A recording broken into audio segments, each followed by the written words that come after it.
tras 4 años viajando a Brasil, observé que había áreas en las zonas marginales donde se había prolongado un proyecto excelso de la Municipalidad de Sao Paulo que se llamaba Proyecto Singapura. Era un proyecto, o es un proyecto aprobado por la UNESCO y por el Banco Mundial, en el que la favela en horizontal se verticalizaba en el mismo espacio donde residían sus moradores, y aquello, sin embargo, que parecía un origen más o menos mesiánico, quedó una especie de babelia deconstructiva en la que la propia, digamos, favela verticalizada quedaba como una isla en medio de una favela que se extendía otra vez. Entonces, más o menos empecé a preguntarme por qué esos bloques proletarios, un poco a la manera de las casas, de las casas de la posguerra española aproximadamente, sin identidad, es decir, sin rasgos identitarios claros, habían sido promovidas y abandonadas un poco al deterioro, sin mayor vinculación o mayor influencia del Estado. A partir de ahí empecé a trabajar en torno a la idea de la favela como un contrapanóptico, es decir, la favela en sí misma es disolvente de la luz, envuelve todos los espacios oscuros, es decir, si el panóptico significa visualidad, la favela significa clausura, es una especie de enterramiento en vida. Es decir, que no hay, digamos, una presencia policial, pesquisidora, coactiva. El favelado vive por y para su gente, en una especie de, por otra parte, homogenización de lo privado y de lo público. Y en esa mezcla de intereses,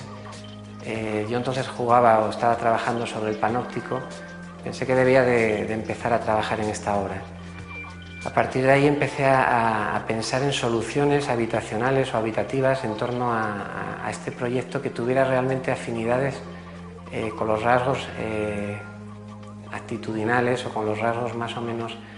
identitarios de la gente que los moraba, ¿no? A partir de ahí empecé a trabajar con material tanto fotográfico como videográfico, más o menos intentando, desde un estudio más o menos riguroso, instalar o bien módulos habitacionales que pudieran suplir a esa presencia proyectual de la Municipalidad de Sao Paulo, que fue el proyecto Singapura, o bien intentar, por otra parte, crear un tejido empresarial en torno a la favela para que no hubiera esa especie de demolición y derrumbe, en torno a, digamos, a dar ventajas fiscales o ventajas constructivas a empresas privadas, a la propia municipalidad, para que se pierda la nuclearización de los espacios y los pabellones, los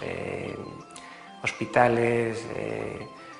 los juzgados e incluso empresas privadas empiezan a construir en áreas degradadas, es decir, lo que se llama la ciudad informal, ¿no? Fundamentalmente, con las imágenes que aquí se presentan, lo que busco es una especie de foro de debate, es decir, que la ciudad informal o los asentamientos irregulares tengan una voz, una presencia en círculos más o menos expositivos, museales o incluso a nivel de conferencias. Y en cierto modo, esta es es lo que llevo trabajando desde hace, ya digo, prácticamente 3 años,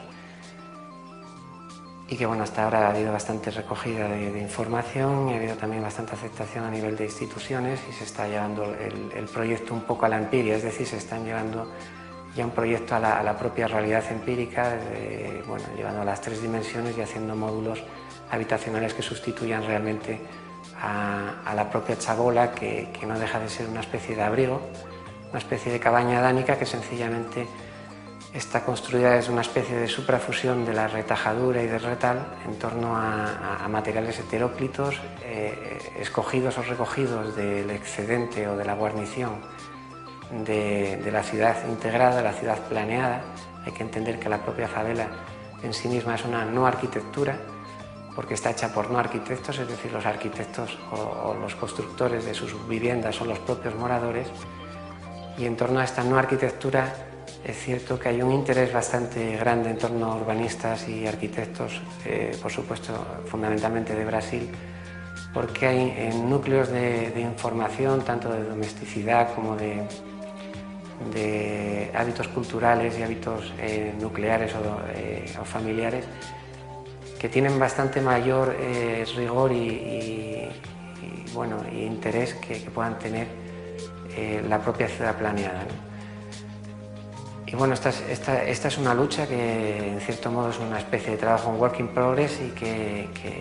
en ella estamos y que esperemos que tenga recepción entre el público.